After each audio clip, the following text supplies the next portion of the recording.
শহরে বসবাস করত অরিত্র। সে সবসময় অফিসের কাজ নিয়ে খুব ব্যস্ত থাকতো, সেই জন্যে সে তার প্রেমিকাকে ঠিক মতন সময় দিতে পারতো না। তাই তাদের মধ্যে প্রায় ঝগড়া অশান্তি লেগেই থাকতো। অরিত্র, তুমি শুধু কাজই আর কাজ করে যাচ্ছ, আমাদের সম্পর্কের দিকে একটুও মন দাও না তুমি। ওফ তৃষা, তুমি আমাকে একটু বুঝবে না? আমার এই কাজটা খুব ইম্পর্টেন্ট। এই মাসের মধ্যে প্রজেক্টটা জমা না দিলে আমার চাকরিও চলে যেতে পারে। হ্যাঁ হ্যাঁ, তুমি সারাদিন কাজই নিয়ে থাকো, আমার কথা তোমাকে ভাবতে হবে না। আরে তৃষা, তুমি রাগ করছো কেন? পরের মাস থেকে তুমি যেমনটা বলবে তেমনটা করব, প্রমিস। আচ্ছা ঠিক আছে ঠিক আছে, আমাকেও তো বোঝাতে হবে না, একদিন তুমি ঠিকই বুঝবে জীবন কেবল কাজের জন্য নয়। আমি আসলাম। হঠাৎই একটা কাজের জন্য অরিত্রকে গ্রামে যেতে হয় তার মাসির বাড়িতে। তৃষা, আমার হঠাৎই একটা ইম্পর্টেন্ট কাজ পড়ে গেছে, ওই জন্য আমাকে গ্রামে যেতে হচ্ছে আমার মাসির বাড়িতে। তুমি প্লিজ কিছু মনে করো না। আমি আর কি মনে করবো বলো? তুমি কি আমার মনে করা নিয়ে বসে থাকবে? তুমি তো সেই তোমার কাছে যাবেই, তো আমাকে বলার কি আছে, যাও।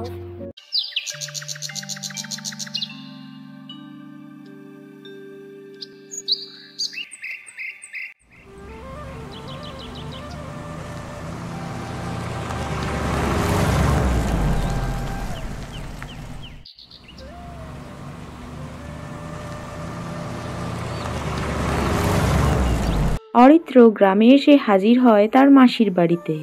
এই রে অরিত্র বাবা, তুই কেমন আছিস? আসতে কোনো অসুবিধা হয়নি তো তোর? আরে মাসি, আমি তো ভালো আছি, তুমি কেমন আছো? আর আসতে আমার কোনো অসুবিধা হয়নি।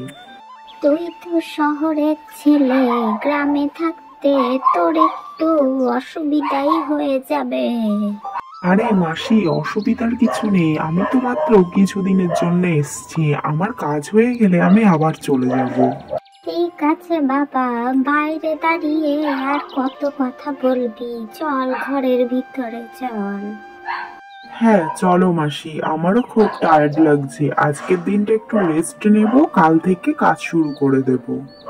অরিত্র বাবা, তুই তাহলে একটু বিশ্রাম নে, আমি তোর জন্য গরম গরম দুখানা লুচি ভেজে নিয়ে আসি। মাসি, তোমাকে এত ব্যস্ত হতে হবে না, আমি রাস্তাতেই ব্রেকফাস্ট করে নিয়েছি, একেবারে দুপুর বেলাতে লাঞ্চ করব। তুমি জমিয়ে রান্না করো, তোমার হাতের ঝাল ঝাল চিকেন কষা খাবো।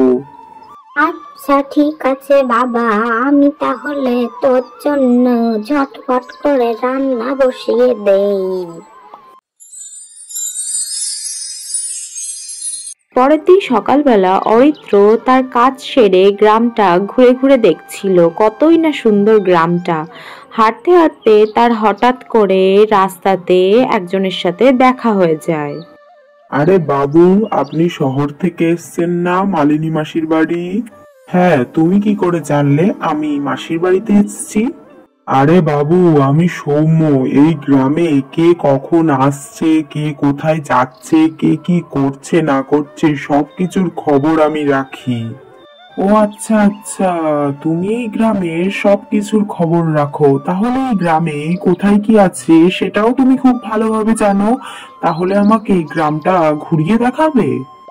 একদম বাবু, আমি তোমাকে এই গ্রামটা পুরো ঘুরিয়ে দেখাবো, কিন্তু আজ হবে না, আজ আমার ক্ষেতের কাজ আছে, কাল তোমাকে পুরো গ্রাম ঘুরিয়ে দেখাবো। এই কথাবার্তা বলার পরে তারা যে যার বাড়িতে চলে গেল।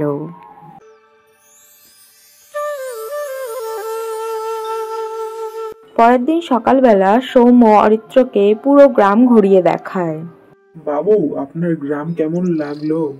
আমার তো গ্রাম খুব ভালো লেগেছে, গ্রামের প্রকৃতি কত শান্ত, কি সুন্দর, চারিদিকে সবুজ গাছপালায় ঘেরা, খুব সুন্দর লেগেছে গ্রাম আমার।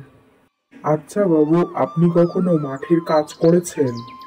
আরে তুমি পাগল হলে নাকি? আমি শহরে থাকি, আমি মাঠের কাজ করব কি করে? বাবু, একদিন তোমাকে আমি মাঠের কাজও কি করে করতে হয় সেটা শিখিয়ে দেব। আচ্ছা চলো এখন বাড়ি যাই, অনেক বেলা হলো, মাসির দিকে চিন্তা করবে, তুমিও ঘরে যাও। শোনো সৌম্য, আমি কাল শহরে চলে যাচ্ছি। গ্রামে এসে তোমার মতন এত ভালো একটা বন্ধু পাবো আমি কখনোই ভাবতে পারিনি। তোমার কাছ থেকে আমি অনেক কিছু শিখেছি। শেষ জীবন পর্যন্ত তোমার কথাগুলো আমি মনে রাখবো। এ কি বাবু, আপনি তো এই সেই দিন এলে, এর মধ্যেই চলে যাচ্ছেন? হ্যাঁ, আমি তো এবার কাজের জন্য এসেছিলাম। এরপরে যেবার আসবো সেবার আমি ছুটি নিয়ে আসবো, আর অনেক দিন থাকবো তোমার সাথে, অনেক মজা করব।